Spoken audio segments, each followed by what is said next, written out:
എനിക്ക് 32 വീക്ക് ആയപ്പോൾ മുതൽ നമ്മൾ ബേബിക്ക് വേണ്ട ഐറ്റംസിൻ്റെ ഷോപ്പിംഗ് തുടങ്ങിയിട്ടുണ്ട്. ആദ്യം നമ്മൾ ഷോപ്പിൽ പോയിട്ടാണ് സാധനങ്ങളൊക്കെ വാങ്ങിച്ചത്. ഫസ്റ്റ് പ്രഗ്നൻസിയിൽ നമുക്ക് കുറേ അബദ്ധങ്ങളൊക്കെ പറ്റുമല്ലോ, അതുപോലെ എനിക്കും കുറേ അബദ്ധങ്ങൾ പറ്റിയിരുന്നു. ബേബിക്കും എനിക്കും വേണ്ട കുറേ ഇമ്പോർട്ടൻ്റ് ആയിട്ടുള്ള ഐറ്റംസ് ഒന്നും തന്നെ നേരത്തെ വാങ്ങിയിട്ടില്ലായിരുന്നു.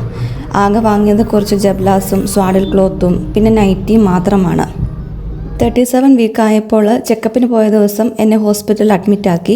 അന്ന് എൻ്റെ കയ്യിൽ ആകെ ഉണ്ടായിരുന്നത് ഹോസ്പിറ്റൽ ഫയൽ മാത്രമായിരുന്നു. പിന്നെ ഞാൻ വീട്ടിലോട്ട് ഫോൺ വിളിച്ച് പറഞ്ഞ് അങ്ങനെയാണ് എനിക്കും ബേബിക്കും വേണ്ട കുറച്ച് ഐറ്റംസൊക്കെ വീട്ടിൽ നിന്നും കൊണ്ടുവന്നത്.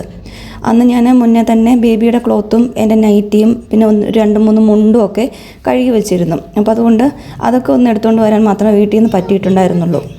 പിന്നെ നമുക്ക് ആവശ്യം വരുന്നതനുസരിച്ച് ഓരോ സാധനങ്ങൾ വാങ്ങുകയായിരുന്നു. അത് നല്ല പാടാണ്. ഇത്തവണ അങ്ങനത്തെ അബദ്ധങ്ങളൊന്നും വരില്ലെന്ന് ഞാൻ മുന്നേ തന്നെ തീരുമാനിച്ചിരുന്നു. അപ്പോൾ അതനുസരിച്ചാണ് നമ്മളിപ്പോൾ തന്നെ സാധനങ്ങളൊക്കെ വാങ്ങാൻ തുടങ്ങിയത്. ഏറ്റവും അത്യാവശ്യം വേണ്ട സാധനങ്ങൾ മാത്രമേ നമ്മൾ വാങ്ങിക്കുന്നുള്ളൂ. ഷോപ്പിൽ പോയിട്ട് നമ്മൾ ഇഷ്ടപ്പെട്ട കുറച്ച് സാധനങ്ങളൊക്കെ പർച്ചേസ് ചെയ്തിട്ടുണ്ട്.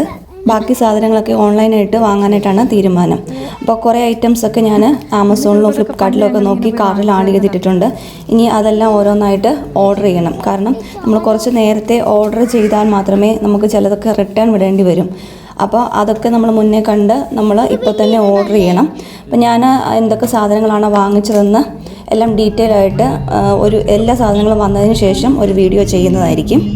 പിന്നെ എനിക്ക് പറയാനുള്ള ഒരു കാര്യം, നമ്മൾ സെക്കൻഡ് ചൈൽഡിന് പ്രോഡക്റ്റ്സ് ഒക്കെ വാങ്ങിക്കാൻ പോകുമ്പോഴത്തേക്കും നമ്മൾ ഫസ്റ്റ് ബേബിയൊക്കെ ആയിട്ടായിരിക്കും പോകുന്നത്.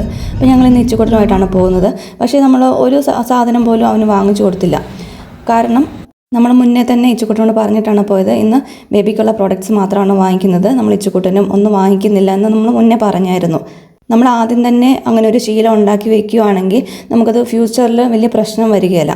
അല്ലെങ്കിൽ നമ്മൾ ഒരു ചൈൽഡിന് വാങ്ങിക്കുമ്പോൾ നമ്മുടെ കൂടെയുള്ള മറ്റേ ചൈൽഡിനും കൂടെ നമ്മൾ ആ ഒരു സമയത്ത് വേണമെങ്കിലും വേണ്ടെങ്കിലും പ്രോഡക്റ്റ്സ് വാങ്ങിക്കേണ്ടി വരും. ഇപ്പോൾ ഇച്ചുകുട്ടൻ ഉപയോഗിച്ചുകൊണ്ടിരിക്കുന്നത് ഗോകർണ അല്ലെങ്കിൽ ശംഖ എന്നൊക്കെ പറയും. അതായത് ന്യൂ ബോൺ ബേബീസിനൊക്കെ പാലൊക്കെ കൊടുക്കാൻ വേണ്ടി ഉപയോഗിക്കുന്നതാണ്. അപ്പോൾ അത് ഞാൻ കണ്ടപ്പോഴത്തേക്കും അത് വാങ്ങിച്ചു. ഇച്ചുകുട്ടൻ അത് കണ്ടപ്പോൾ ഭയങ്കര കൗതുകം. അപ്പോൾ ഇന്നത്തെ വീഡിയോ ഇത്രയേ ഉള്ളൂ. വീഡിയോ ഇഷ്ടപ്പെട്ടാൽ സബ്സ്ക്രൈബ് ചെയ്ത് ഫാമിലി മെമ്പർ ആകണേ.